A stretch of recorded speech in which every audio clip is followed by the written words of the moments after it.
అప్పుల బాధలు వెంటాడుతున్నాయా? అయితే 6 JVR వారి జాతిరత్నాలు ధరించండి. సహస్రాన్ని చాలా దారుణంగా హత్య చేశారు. అసలు ఏం జరుగుతుంది? నిన్న మేము ఎగ్జాక్ట్గా 12:20, 12:30 ఆ ప్రాంతంలో ఇక్కడికి వచ్చాము. మేము ఇక్కడ చుట్టుపక్కలనే ఉంటాము. ఇక్కడికి వచ్చిన తర్వాత వాళ్ళు ఎవరైతే వాళ్ళ ఉంటారు కదా, వాళ్ళ ఫాదర్ తను అరిచేసరికి మేము అందరం పైకి వెళ్ళాం. వెళ్ళిన తర్వాత ఆ పాపని చూస్తే మొత్తం బ్లడ్ ఉంది, మొత్తం కత్తితో పొడిచినాయి.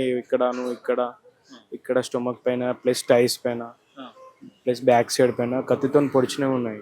ఆ బెడ్ మొత్తం బ్లడ్తో మొత్తం నిండిపోయింది మొత్తం అంతా. మళ్ళీ తర్వాత ఆ రూమ్ మొత్తం చాలాసేపు అయినట్టుంది, ఐ థింక్ పొడిచితానని పాపని కూడా. ఆ తర్వాత మేము వాళ్ళ హస్బెండ్ వాళ్ళ వైఫ్కి ఇది చెప్పడంతో వాళ్ళ వైఫ్ వాళ్ళ అందరూ కలిసి రావడం జరిగింది. ఆ తర్వాత అంబులెన్స్కి కాల్ చేస్తాం, అక్కడ నియర్ బై ఉంటే మేము కాల్ చేసిన తర్వాత కూడా అంబులెన్స్ వాళ్ళు త్వరగానే వచ్చారు. వచ్చిన తర్వాత కూడా ఛాన్స్ ఏం లేదు, అయిపోయింది, చనిపోయిందని చెప్పిన తర్వాత ఇంకా తర్వాత పోలీసులకు మేము కాల్ చేస్తే పోలీసు వాళ్ళు సెకండ్స్లో వాళ్ళు వచ్చేసారు. నియర్ బై ఉన్నారు కాబట్టి తొందరగా వచ్చేసిన తర్వాత వాళ్ళు ఆడ చెక్ చేయడం జరిగింది. ఆ తర్వాత మమ్మల్ని అందరినీ కిందికి పంపించేసారు. అత్యాచారం జరిగిన తర్వాత చంపేశాడా లేకపోతే ముందుగా చంపేసాడు? అంటే మీకు అనిపించింది అంటే వాళ్ళ డాడీ కావచ్చు స్పాట్ లో ఉన్నారు కదా, ఆ టైంకి పోలీస్ వాళ్ళు అక్కడ మాట్లాడుతుంది ఏంటి అని అంటే, పొడిచిన తర్వాతనే మొత్తం దారుణంగా పొడిచేశాడు ఫస్ట్ అయితే అని చెప్పాను. అరుస్తాదేమో అని చెప్పేసి గొంతు ఇట్లా పట్టుకున్నాడు. అలా జరిగింది. Thank you. చిన్న వయసు అమ్మాయి 10 సంవత్సరాలు ఉంటుంది అనుకుంటా. సో ఈరోజు నిన్న స్కూల్కి వెళ్తే ఈరోజు బతికేదేమో అనిపిస్తుంది. సో ముందుగా అయితే అది ఖండిస్తున్నాను. ప్రభుత్వం అయితే వెంటనే ఒకవేళ దొరికింది అనుకో ఈరోజు సాయంత్రం లోపల అతనికి ఇమీడియట్ యాక్షన్ అనేది తీసుకోవాలి. ఎందుకంటే నెక్స్ట్ ఇంకోటి జరగద్దంటే ఏదో ఒకటి మార్పు తీసుకురావాలి, భయం అనేది పుట్టియాలి. అంటే ఎప్పుడు ఇలాంటి జరుగుతూనే ఉన్నాయి కదా సార్, దాన్ని ఎలా తీసుకుంటారు మీరు? అంటే ప్రతి మనం చూసినప్పుడల్లా ఏదో ఒక న్యూస్ వస్తూనే ఉంటుంది, పిల్లల మీద అయినా కావచ్చు, సో మైనర్ అయినా మేజర్ అయినా ఇలాంటి అత్యాచారాలు జరుగుతూనే ఉన్నాయి. ఆ ఘటన మీరు ఎట్లా చూస్తారు? చూడమ్మా, ఇప్పుడు సిచ్యువేషన్ ఇట్లా జరుగుతుందని ఎవరు ఊహించుకోరు. ఇప్పుడు మన ఇంటి పక్కన కెమెరా ఉంది, కెమెరా పెట్టించుకుంటూ కానీ కెమెరా పనిచేస్తుందో లేదో అని చూసుకుంటారు. ఫస్ట్ అది మార్పు తీసుకురండి. మీరు కూడా మీడియాలో కెమెరా ప్రతి ఇంటికి పెట్టించుకోమని చెప్పండి, పని చేస్తుందో లేదో అనేది కూడా చూసుకోమనండి. ఫస్ట్ ఆ మార్పు తీసుకురండి. మీ యూట్యూబ్ ఛానల్స్ కూడా అది ఇవ్వాలి ఫస్ట్, ఎందుకంటే దానివల్ల చాలా కొద్దిగా ఇబ్బంది జరుగుతుంది. ఇక్కడ టెక్నికల్ గా ప్రాబ్లం. అది కృష్ణ అనే వ్యక్తి ఎవరైతే పాప చనిపోయిన వాళ్ళ డాడీ ఎప్పుడైనా మీతో మాట్లాడడం అట్లా జరిగిందా సార్? మాకు వాళ్ళ ఐడియా లేదమ్మా. మాకేంటంటే ఓనరు మా రిలేషన్ అవుతారు, మేము లోకల్ కాబట్టి. నేను ఒక division president Congress party. So నిన్న నుంచి నేను మీడియా కూడా నిన్న ఫస్ట్ మెసేజ్ నేనే ఇచ్చాను. V6 ఛానల్ వాళ్ళకి ఇస్తే వాళ్ళు టెలికాస్ట్ స్టార్ట్ చేశారు. అంటే ఇప్పుడు మీకు వీళ్ళు రిలేటివ్ ఇక్కడ మీరు ఉన్నారు కాబట్టి సార్, అంటే ఇందులోనే సెకండ్ ఫ్లోర్ లో ఉన్నటువంటి వ్యక్తి నిందితుడు అని చెప్పేసి వార్తలు వస్తున్నారు, ఎంతవరకు నిజం నమ్మచ్చా? ఇది పోలీస్ వాళ్ళు ఇప్పుడు ఇంటరాగేషన్ చేస్తారు. సో మేము ఏది మాట్లాడినా తప్పుగా పోతుంది. సో ఎందుకంటే వాళ్ళు ఇంటరాగేషన్ చేస్తారు, వాళ్ళకి సహకరించాలి మనం. వాళ్ళ ఇంటర్వ్యూ ఇప్పుడు సిఐ గారు వచ్చారు మళ్ళీ క్రైమ్, సో మమ్మల్నే బయటికి పంపించి ఆయన ఇంటర్వ్యూ వాళ్ళకి డిస్టర్బ్ చేయొద్దు మనం. ఎందుకంటే ఇది చాలా సెన్సిటివ్ మ్యాటర్. అమ్మాయి చనిపోయిన వాళ్ళని చంపిన వాళ్ళని ఇంకా పట్టుకోలేరు. సో వాళ్ళు సీరియస్లో గవర్నమెంట్ కూడా చాలా సీరియస్ ఉంది. ఈవెన్ సీఎం గారు కూడా చెప్పారు, దీంట్లో సీఎం గారు కూడా చాలా సీరియస్ ఉన్నారు. సో మనం సహకరిద్దాం వాళ్ళకి. నిందితుడు అనేది దొరుకుతాడు. వాళ్ళ ఇంటర్గేషన్లో ఉన్నారు కాబట్టి వాళ్ళు చాలా అంటే ఒక 8 క్లూస్ టీమ్స్ పనిచేస్తున్నది. వాళ్ళు చాలా సీరియస్ ఉన్నారు, వాళ్ళని డిస్టర్బ్ కూడా మనం చేయదు, ఎందుకంటే వాళ్ళకి సహకరించాలి. డివిజన్ ప్రెసిడెంట్ చెప్పండి, ఎప్పుడు ప్రశాంతంగా ఉండే ఇలాంటి వాతావరణంలో ఇలాంటి క్రూయల్ మర్డర్ జరిగిందంటే అసలు మీ రియాక్షన్? సార్ నాకు 2 బిడ్డలు ఉన్నారు, ఇది తప్పు, ఇది ఎవరైనా చేయొద్దు. అది అసలు అలాంటి సిచ్యువేషన్స్ రావద్దు కూడా. మానవతా సంబంధాలు చాలా దెబ్బతుంది. అంటే మీరు అన్నది ఇప్పుడు గంజాయి బ్యాచ్ కానీ సార్, ఇక్కడ ప్రొఫెషనల్స్ కూడా ఉంటారు. కుప్పటిపల్లి అంటే గంజాయి బ్యాచ్ అనేది మీరు అలా అన్నది. ఇప్పుడు జూబ్లీహిల్స్లో గంజాయి తాగేటోడు ఉంటాడు, కానీ అమ్మటోడు ఇక్కడ ఉండాలంటారు మీరు, అంతే కదా? అది కూడా చెప్పండి మీరు. జూబ్లీహిల్స్ గురించి కూడా మాట్లాడండి, కుక్కటిపల్లి గురించి కూడా మాట్లాడండి. ఎందుకంటే ఇక్కడ చాలా మంది మేమే బాధపడుతున్నాం. మా ఏరియాలో ఇప్పుడు చిన్న పాప, మా ఓనర్ అసలు పండుకుంటలేడు. ఓనర్ అంటే మాకు రిలేషన్ అవుతుంది. ఆయన ఇంట్లోకి ఒకరైనా పోవాలంటే ఆయన వితౌట్ ఆయన పర్మిషన్ పోరు, అంత స్ట్రిక్ట్ ఉంటాడు. కానీ ఆయన బ్యాంక్కి వెళ్ళిపోయాడు ఆ టైంలో. ఆయన ఉంటే కాదనుకుంటున్నాం, కానీ తెలియదు అది మనకు. అది సో మనం ఏం తెలియదు, ఏం చెప్పలేము. ఎవరో మన చంపిన మనిషిని దొరకబట్టగలిగితే నేను చెప్తాం ఎవరన్నా.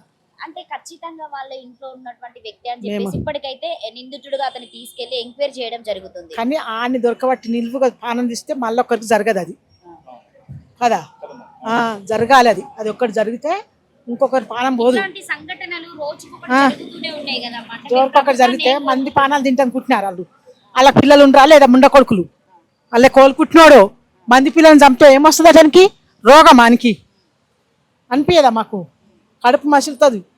కన్న తల్లి కడుపు ఎంత తొలుకుతున్నది, బాధ అనిపించదా? కొంచెం అని సిగ్గు ఉండాలి వాళ్ళకి. సిగ్గు తప్పిన కుక్కల కొడుకులు. జరనైనా బుద్ధి ఉండాలి. మరి చిన్న పాప గొంతు నడిపి మరి కత్తితో ఇంట్లోకి వచ్చి కొడతాడు ముండ కొడుకు. వాడు ఉన్నాడా లేదా మరి? ఎక్కడ అది ఎట్లకెళ్ళి దొరకబట్టి సంపూర్ణది. మళ్ళీ ఒకటి చెయ్యరు. ఇట్లా ఎట్లాంటి శిక్ష పడాలని కోరుకుంటున్నారు మీరు? వేసుంటాడో తెలియదు. మేము ఆ ఇల్లు కాదు కదా, మేము ఇట్లా చూస్తానికి వస్తుంది. ఆహా, అంటే అతనికి ఎలాంటి శిక్ష పడాలని కోరుకుంటున్నారు? చిన్న పాపను అంత దారుణంగా ఇప్పుడు చంపాడు నిలువున కదా. పిల్లని ఎట్లా చంపారో అని కూడా అట్లా చంపాలి. అంతే. ఆ. ఒకవేళ ఆ నిందితుడిని మీకు దొరికితే మిమ్మల్ని చంపనంటే మీరేం చేస్తారు మామ? అంటే చంపితే మీకు మీకున్న కోపం ఆ టైంలో ఎట్లా ఉంటుంది? ఉంటది అమ్మా, ఎవరికి అయిన ఉంటుంది ఆ బాధ. అది చెప్పిన ఎందుకంటే చిన్నపిల్ల కదా మరి పాపం. చిన్న పాప. ఈ బిల్డింగ్ లోకి వచ్చి అయితే 3 నెలలు అయిందండి మేము వచ్చి. మరి ఆ పాప ఎలా ఉంటుందో కూడా తల్లిదండ్రులను కూడా మేము చూడలే. కానీ ఇక్కడ పిల్లలు మాత్రం అందరూ ఇక్కడే ఆడుకుంటుంటారు. ఆ పాప ఎలా ఉంటుందో కూడా మేము చూడలేదు. కానీ అలాంటోడు కానీ దొరికితే కనుక కోసి కారం పెట్టాలండి. అలాంటి అయినా కానీ దొరికితే కనుక కోసి కారం పెట్టాలి. ఎప్పుడైతే ఆ మడ్డ జరిగిందో పోలీసులు మొత్తం ఈ బిల్డింగ్ వచ్చి మొత్తం వెతికారు, ఏం జరుగుతుంది ఏంటనేది. అంటే అక్కడ ఈ పైనుంచి మా సారాళ్ళు వచ్చి దాకా కూడా మాకు తెలియదండి. అసలు మా సారాళ్ళు వచ్చేదాకా కూడా మాకు తెలియదు. ఏంటండి అని అంటే అక్కడ ఏదో గొడవ జరిగిందమ్మా అని అన్నారు. అంతవరకే మేము అక్కడ వరకే వెళ్ళేటప్పటికి మా సార్ అన్నారు, వద్దమ్మా మీరు బయటకు రావద్దు అని అన్నారు. ఇంకా మేము బయటికి వెళ్ళలేదు. మాకు భయం వేసిందండి. ఇంకా అందరూ గుంపుగా మూగిపోయారు. ఇంకా మేము ఎక్కడికి వెళ్ళలేదు బయటికి గట్టాను. ఇంకా ఇప్పుడు ఎవరైతే పోలీసులు ఒకతన్ని విచారణ చేస్తున్నారో అతను మీకు తెలుసా? లేదండి, అసలు మేము ఏం చూడలేదు. అనుమానాస్పదంగా కనిపించడం కానీ లేక ఆయన మాటలు కానీ అసలు మేమేమి చూడలేదండి. అసలు ఆ బిల్డింగ్ లో వెంకే మేము చూడలే. పక్క బిల్డింగ్ లేదు సార్. మేము ఉన్నామంటే ఇప్పుడు మా బిల్డింగ్ లోకి ఎవరు వస్తున్నారా ఎవరు లేదో అది చూసుకుంటాం తప్ప పక్క బిల్డింగ్ లో ఏం జరుగుతుందో మాకు అనవసరం కదండి. ఇప్పుడు అవసరం అయ్యి ఏదన్నా ఆ పక్క బిల్డింగ్ లో ఎవరైనా పనికి పిలిచారు అనుకోండి, ఆ ఇంట్లో పని చేసుకుంటూ వస్తాం వరకే. కానీ చుట్టుపక్కల ఏం జరుగుతుందో మేము చూడలేం కదండి. భయం ఏమి లేదండి. ఇప్పుడు మనం తప్పు చేస్తే భయపడాలి, తప్పు చేయనని చెప్పు భయపడవలసిన అవసరం లేదు. ఇలాంటి ఘటనలు జరగకుండా మాట్లాడినావు. నేనేం చూడలేదు, నేనేం చేయలేదు, నువ్వు ఆ మటర్ దగ్గర చూసావని నేను అడగట్లా. ఇలాంటి జరగకుండా అలాంటి వాళ్ళని ఎలా శిక్షించాలో చెప్పు. ఎలా శిక్షించాలండి? ఇదే నడి రోడ్డు మీద కోసి కారం పెట్టాలి. అదండి, అంతే అంతే. మళ్ళీ ఇలాంటిది ఇంకొకరు ఎవరో చెయ్యకుండా, అలాంటి మాటలు మాట్లాడకుండా, అలాంటి పిల్లల జోలికి, అలాంటి పిల్లలే కదా ఆడవాళ్ళ జోలికి వెళ్ళకుండా ఉండాలి అని అంటే కనుక వాళ్ళని నడి రోడ్డు మీద కోసి కారం పెట్టాలి. అదండి నా ఉద్దేశం. అంటే కనీసం అంటే ఆ పిల్లకి ఊహ కూడా తెలియదు సరిగ్గా. తెలియదు సార్ మాకు. అది ఇక్కడ ఆడుకునే పాపగా లేదు లేదు పాపం మరి ఘోరంగా చంపేసారు. బాడుకోగానికి చంపేయాలి, ఉంచొద్దు. అలా అసలు చెల్లెలు ఆయనకు ఉందో లేదో కానీ పాపం పిల్లకు చంపేసిండు బాడుకో. మేము చూడలేదు సార్. మేము ఖాళీ ఫోన్లో చూస్తేనే మాకు బాధాకరంగా అనిపిస్తుంది. నిన్నటి మాకు ఒకటే చక్కెర వస్తుంది. ఆ పాప జ్ఞాపకం చేసుకుంటా సార్. మీరు నమ్ముతారో నమ్మరో, చాలా ఘోరంగా అయిపోయింది పాపం. చిన్నపిల్ల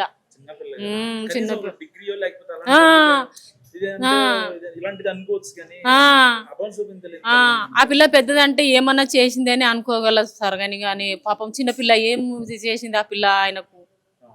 మరి ఘోరంగా చేసిండు ముండ కొడుకు. అంత దారుణం చేసిండు సార్. బడకోగానే చంపేయాలి సార్. అసంటే బడకోలోకి ఉంచొద్దు. ఆ పిల్ల పానం ఎట్లా తీసిండు ఆయనకు కూడా అట్లనే చేయాలి, శిక్ష పడాలి ఆయనకు కూడా. నిజంగా సార్ పాపం చిన్నపిల్ల ఏం చేసింది? అంత దారుణంగా ఏం చేసింది? ఏమన్నా తల్లిదండ్రులు కొట్లాడుతుండే పోయి, కానీ ఆ పిల్లకి ఏం అనడిది లేకుండే సార్. ఆ పిల్లకు పాపం అలా చెల్లె అనుకున్నాడు ఉండేవాడు. ఇంత ఘోరంగా చేసి ఉండకూడదు. ఒక ఆడపిల్లపై అంత పాశవికంగా అమానవీయంగా ఘటన జరిగింది. దీనిపై అసలు ఎలా స్పెండ్ అవుతుంది? అయితే ఇది నిన్న నాకు తెలిసిన తర్వాత ఒక తల్లిగా అయితే నేను చాలా బాధకి గురయ్యాను. అంటే ఒక తల్లి ఆవేదన అనేది అది తీర్చలేనిది అది. నెక్స్ట్ ఎవరైతే చేశారో వాళ్ళకి ప్రభుత్వ పరంగా పోలీసులు ఎటువంటి శిక్ష వేయని, లేదా ఎటువంటి అతనికి ఉరి శిక్ష పడినా సరే తల్లి మనసు అయితే మాత్రం శాంతించదు దీనికి. ఎందుకంటే తన బిడ్డను తిరిగి అతనికి వేసిన పనిష్మెంట్ ఎలా ఉంటుంది అంటే, ఎంత ఘోరమైన పనిష్మెంట్ అయినా సరే ఒక తల్లిగా మళ్ళీ అది మనసు శాంతించదగింది కాదు. నాకైతే అనిపించింది, ఒక తల్లిగా ఎలా అనిపించిందంటే, ఆ నిందితుడిని తెచ్చి ఉంచి ఆ తల్లికి ఆ పనిష్మెంట్ ఇవ్వమంటే ఎలాంటి పనిష్మెంట్ ఇస్తుంది ఒక తల్లిగా? ఒక తల్లి ఎలాంటి పనిష్మెంట్ ఇస్తుంది? అదే కత్తితో తిరిగి అతన్ని పొడిస్తే అతను ఏమంటాడు? తిరిగి ఎలా రియాక్ట్ అవుతాడు? అంటే ఆవిడ కాలు మీద పడతాడా? నాకు ఇటువంటి శిక్ష వేయొద్దు అని కాలు మీద పడతాడా? ఇప్పుడు చేసే అతను ఎలా ఉంటుందంటే, నాకు తెలిసి ఎలా అయినా సరే 25 అబవ్ ఉంటుంది. కాబట్టి అదే పోలీసులు ఒక కత్తి ఇచ్చి నిందితుడిని పెట్టి ఆ తల్లికి మీరు ఎటువంటి శిక్ష వేస్తారో చెప్పండి అంటే, ఆ శిక్ష అనుభవించడానికి అతడు సిద్ధంగా ఉంటాడా? అంటే తల్లి కాలు మీద పడతాడా? ఒకసారి ఆలోచించుకుంటే అనుభవించడానికి సిద్ధంగా ఉండడు ఆయన. నన్ను క్షమించండి, ఏదో తెలియక చేశాను, లేదా ఏదో మైకంలో చేశాను, ఇటువంటి సమాధానాలు వస్తాయి. కానీ ఆ శిక్షను అనుభవించడానికైతే ఆయన రెడీగా ఉండడు. అటువంటిది ఎలాగ అంత క్రూరంగా అమ్మాయిని చంపగలిగాడు? మనకి బయట ఏదైనా సొసైటీలో ఒక చిన్న సంఘటన జరిగితేనే మనం చాలా రియాక్ట్ అవుతాం దానికోసం. ఇప్పుడు ఈవెన్ ఆ వ్యక్తికి కూడా భార్య పిల్లలు ఉండుంటే, ఆ పిల్లల ప్రేమ అనేది ఆ వ్యక్తికి తెలుసుంటే, మరి ఆ వ్యక్తి ఇంత క్రూరంగా ఎలా చేయగలిగాడు? అయితే ప్రతి మనసులో కూడా రావాల్సిన మార్పు ఏంటంటే, ఏవైనా కక్షలు, కార్పణ్యాలు ఇలా ఏమైనా మన పెద్దవాళ్ళకి ఉంటే ఉండొచ్చు, దానికి పిల్లలు అనేది బాధ్యులు కాదు. వాళ్ళకి ఎటువంటి సంబంధము లేదు. సమాజంలో ఎలాంటివో జరుగుతూ ఉంటాయి.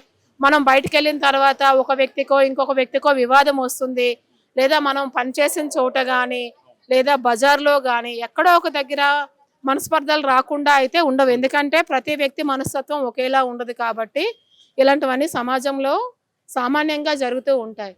దీన్ని చాలా వరకు కూడా మనం దాన్ని ఏంటంటే పర్సనల్గా తీసుకోకుండా, ఒక వ్యక్తి ఏదైనా అనొచ్చు, దాన్ని ఆ వ్యక్తి పరంగా మనము అతను ఎటువంటి ఏంటంటే ఎటువంటి బాధలో ఉండు అన్నారు, లేదంటే ఏ విధంగా అన్నారు అని మనం అక్కడికి విడిచిపెట్టేస్తే సమాజంలో ఇటువంటివి చాలా వరకు తగ్గే అవకాశం అనేది ఉంటుంది. ఎస్పెషల్లీ కూడా మన పెద్దవాళ్ళ మధ్య ఉన్న వివాదాలు పిల్లల వరకు తేకూడదు. పిల్లలు అనేది ఇప్పుడు ప్రతి తల్లి కూడా పిల్లల భవిష్యత్తు గురించి ఎన్నో కళ్ళు కంటుంది. ఇది ఒకటే కాదు, సమాజంలో ఈవెన్ మెడిసిన్ అమ్మాయిల్ని, లేదంటే వేరే వేరే ప్రాంతాల్లో హాస్టల్లో ఉన్న అమ్మాయిల్ని కూడా ఈ విధంగా చేయడం జరుగుతుంది. కాబట్టి చాలా వరకు సమాజం ఈ విధంగా మారాలి.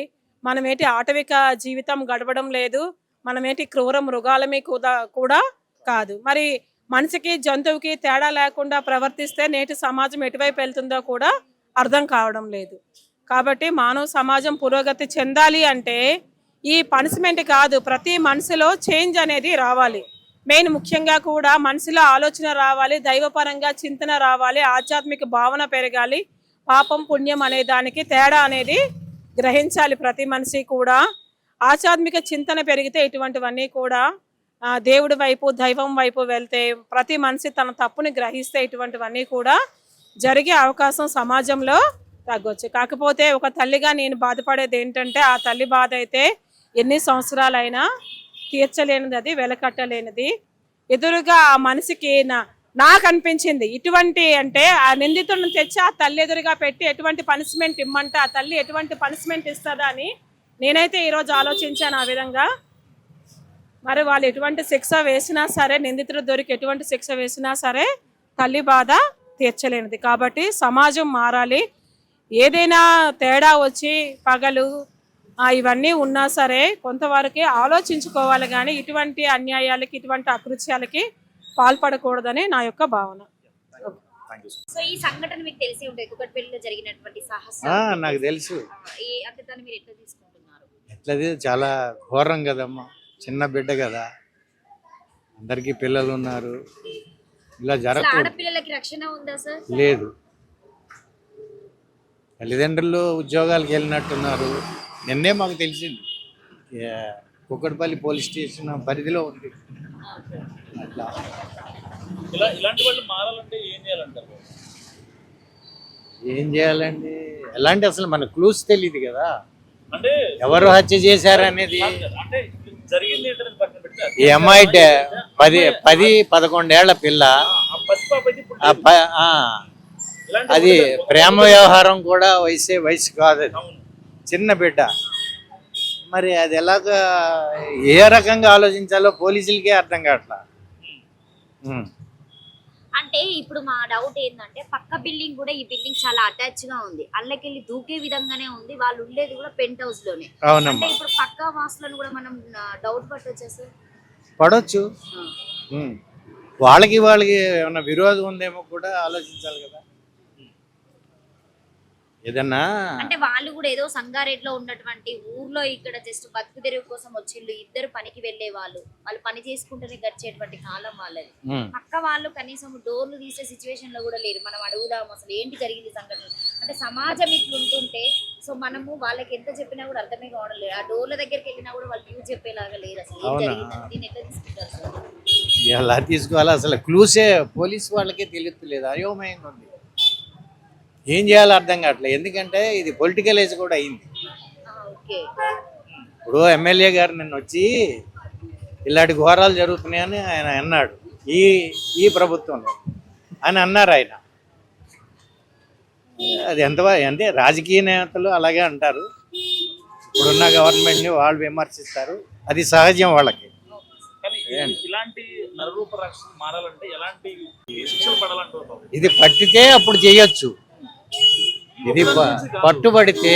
ఒక్కదాని గురించే కాదు, రోజు ఎక్కడో చోట తెలుగు రాష్ట్రాల్లో ఎక్కడో చోట అమ్మాయిల మీద అఘాయిత్యాలు కావచ్చు, వాళ్ళని చంపేయడాలు కావచ్చు, అసలు అపశుభం తెలియని గవర్నమెంట్ కూడా బాధ్యుల్ని చేయకూడదు. ఇది ఎలా చేస్తారు మీరు? ఎలాంటి యాక్షన్ తీసుకోవాలి? నెక్స్ట్ నిన్నగాక మొన్న ప్రేమికుడితో కలిసి ఉంచుకున్నోడితో కలిసి భర్తను చంపేసింది ఒక మొహమ్మడన్, అల్లాపూర్ పోలీస్ స్టేషన్ కింద. మరి దాన్ని ఏమంటారు? వాళ్ళకాళ్ళు చేసేసుకుంటుంటే గవర్నమెంట్ ఏం చేస్తారు? గవర్నమెంట్ అడ్మినిస్ట్రేషన్ తప్పు పట్టకూడదు కదా, నా అభిప్రాయం అది. ఒకసారి ఇది ఏమన్నా వెలుగులోకి వస్తే, ఇది కానీ ఐడెంటిఫై అయితే అప్పుడు ఏం చేయాలి, ఇలాంటి ఎలా చేయాలని ప్రివెంటివ్ మెజర్స్ తీసుకుంటారు. అంటే మరి ఇలా ఆడపిల్లల మీద అత్యాచారం చేయడం చాలా దారుణం. ఇంకా ఆడపిల్లల్ని ఎట్లా కాసుకోవాలో కూడా తెలియట్లేదు మాకు. ఆడపిల్లలు పుట్టడం పెద్ద పాపం కింద అయిపోతుంది అందరికీ. ఏం చేశారండి ఆడపిల్లలు? అందరూ ఆడపిల్లలు కన్నడం అంటే కూడా భయపడడానికి చేస్తున్నారు ఈ మగవాళ్ళు. ఎందుకు ఇలా జరుగుతుంది? దీన్ని బట్టి ఏదైనా చెయ్యాలని కోరుకుంటున్నాం. నిందితుడికి ఎలాంటి శిక్ష పడితే బాగుంటుంది? శిక్ష పడాలని కోరుకుంటున్నాం. కంపల్సరీ నిందితుడికి శిక్ష పడాలనే కోరుకుంటున్నాం. బెటర్ అండి, ఉరికి శిక్ష వేసినా కానీ రేపు రోజు నాడు ఆడపిల్ల జోలికి వెళ్ళాలని ఏమో కూడా భయపడాలండి, భయపడాలనే ఉండాలి. భయపడాలి అని అంటే ఇప్పటికి ఎన్నో జరుగుతుంది, దేనికి పట్టించుకుంటున్నారు. అయినా కానీ శిక్ష పడితే జనాలు భయపడతారు. అదంటే మాకు రోజు ఎక్కడో చోట ఏదో ఒకటి జరుగుతూనే ఉంటుంది. ఏదో అవును, చాలా జరుగుతున్నాయి. అవును, బాధ అవును వస్తుందండి. మాకు బాధ చాలా, మాకు ఒక ఆడపిల్ల ఉంది, మనకు లాంటి పిల్లే కదా అన్న బాధ వస్తుంది. తెలియదు మనకి. కొరియర్ సమయం ఏంటండి, చాలా పొద్దునుంచి తెలియదు. 12 గంటల నుంచి మేము వచ్చేటప్పటికి ఇలాగా మేము పక్కన ఉంటాం, టైలరింగ్ షాప్ మాది. అంకుల్ కూడా చాలా మంచి, డైలీ ఇప్పుడు అక్కడ ఉంటాడు ఆయన. తెలియదండి, ఇంటూ ఓనర్ గారు అక్కడ ఇప్పుడు అక్కడ స్టూడియోస్ కూర్చుంటారు. ఆ రోజు మిస్టేక్, ఆ రోజు లేరు అక్కడ ఆయన. లేకపోతే చాలా అవునండి, అవును యూజ్ అవ్వలేదండి ఎవరికన్నా. అది మా తీసుకొని కదా, ఇది ఉంటుంది ఇక్కడ ఉంటుంది, ఇల్లు ఉంటుందండి. అది ఇక్కడ దాకా పనిచేస్తే కానీ ఎవరన్నా తెలియదు అన్నది. నిజంగా ఏమన్నా కక్షలు ఉంటే తల్లిదండ్రులు చూసిన పిల్లలండి పాపం, చిన్న పిల్లలందరూ ఆదరణ వస్తే ఇదంతా సందర్భం ఉంటుంది, గల్లీ అంతా చక్కగా అందరూ ఆడుకుంటారు. ఇంకా అందరూ ఆడుకుంటారు, ఐడియా ఉండదు కదా సార్. అందరూ ఆడుకుంటారు, మనం ఎవరన్నా తెలియదు.